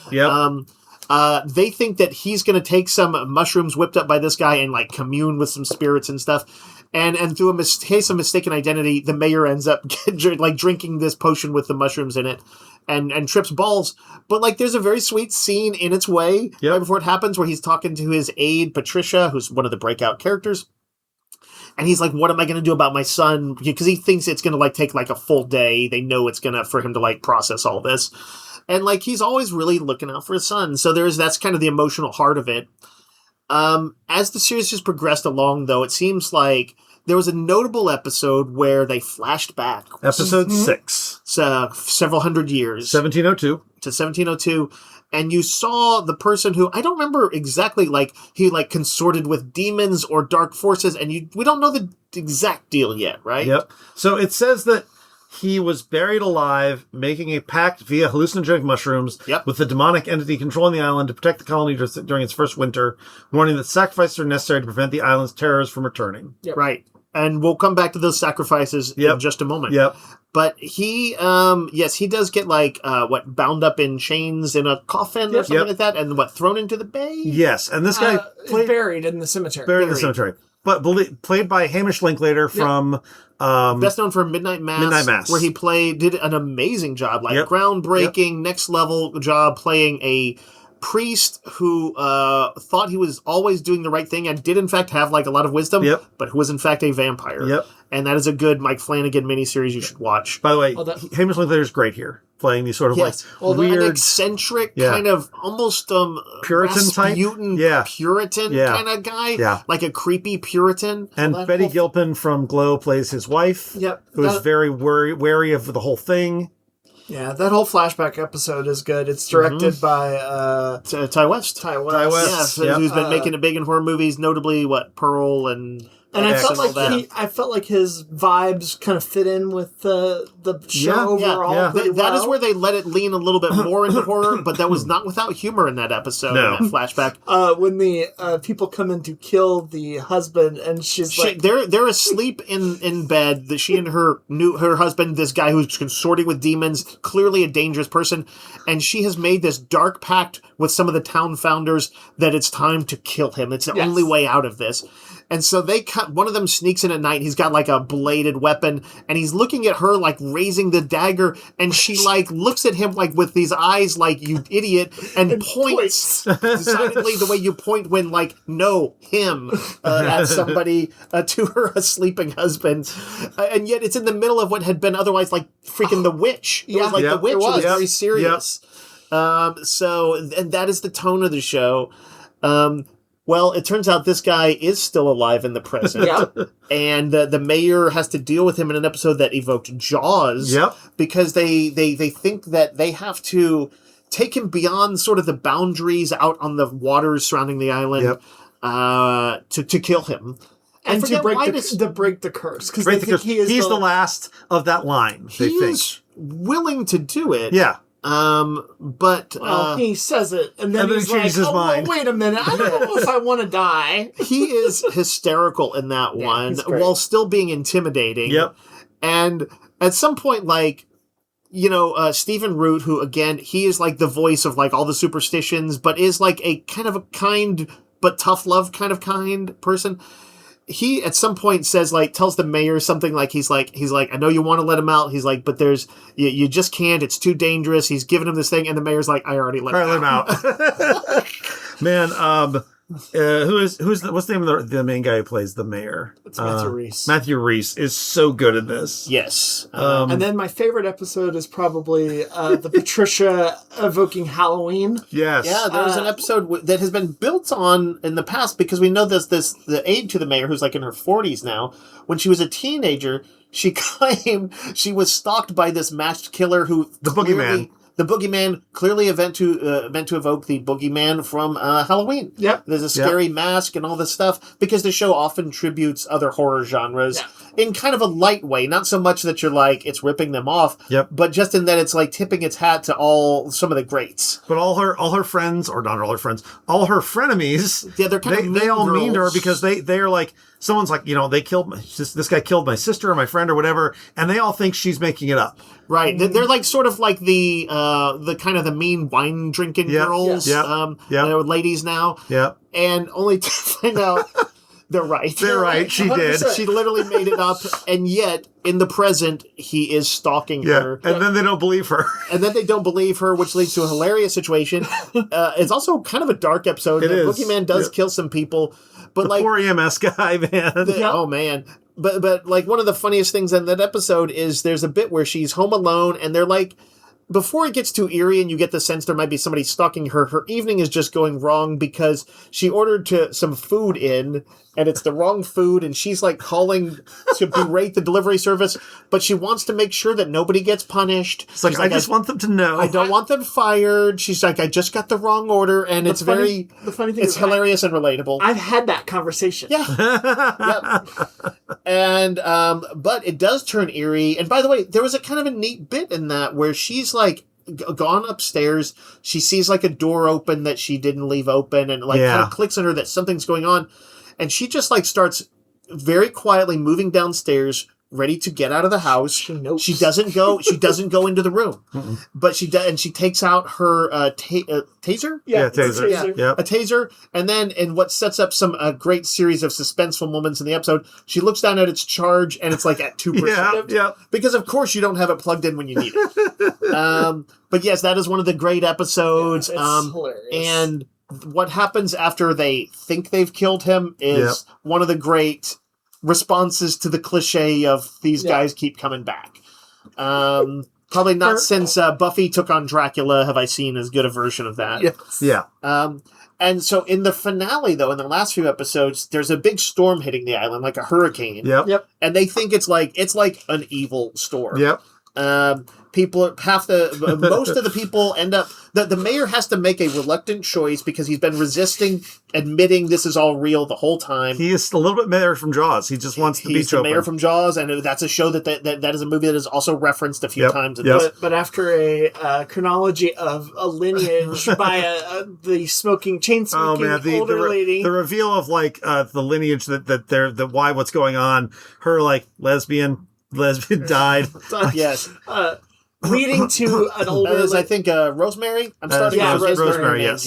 Leading to the last descendant, an old lady who watches his son. Yeah. Right. She's like a kindly old lady, and in the midst of this, he sounds the alarm, though, by the way, so that people go to they're taking shelter in a shelter that actually doesn't have good supplies because the town's shelter hasn't been kept up. In fact, maybe not the greatest spot to shelter. And in fact, there's some eerie stuff off in some of its side passages. Yep.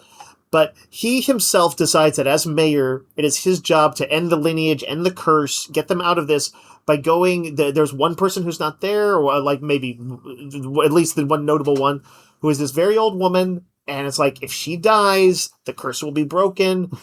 And it's like, she's, clearly when he goes to do it, he's thinking she's already led a long life. Yep. She's probably just barely getting by. So here's what happens is he goes into her house in the middle of all the storm is raging outside, and she's like on her like treadmill. Yeah, she's working out. And she's talking about all the things she's going to do. Her calendar in the kitchen is filled. She bounds up the stairs. Yeah, she goes like, tup, tup, tup, tup, tup, up the stairs. And you just see his face sinking. It is a darkly hilarious episode because you're kind of we're all in his feet at this point, and we're in his shoes. And you're like, I'm like, it's a terrible idea, but like to free the whole town. Oh, and yet now, and then he starts finding out stuff from her, and he has to make some choices. And she reveals some stuff. Yep. And some things get turned on in. And I guess we don't want to maybe say all of that stuff.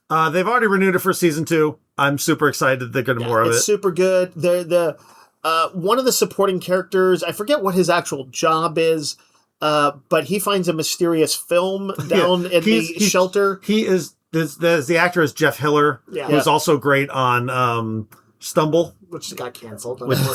But he is listed as Dale, an employee of the mayor's office. Yes. Dale gets a great sequence of this. I like burst laughing watching this sequence.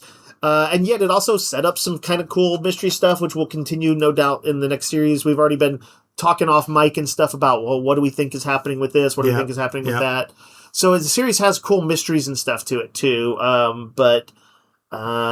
I think we're all recommending it. Super fun, yeah. If we haven't spoiled everything, we really have. Actually, I think because you also, if you haven't watched it at all, this is all going to be without context. It's all gibberish. And half this fun is going to be watching these characters and getting to know them. Yeah. Do give it an episode or two. Once you kind of settle in with the characters a little bit, it's a really good time. Yep. All right. That'll do it for us this week. We'll be back next week with more. Until that time, yo, Joe. Roguecast is a weekly podcast broadcast from Rogues Gallery Comics and Games in Round Rock, Texas.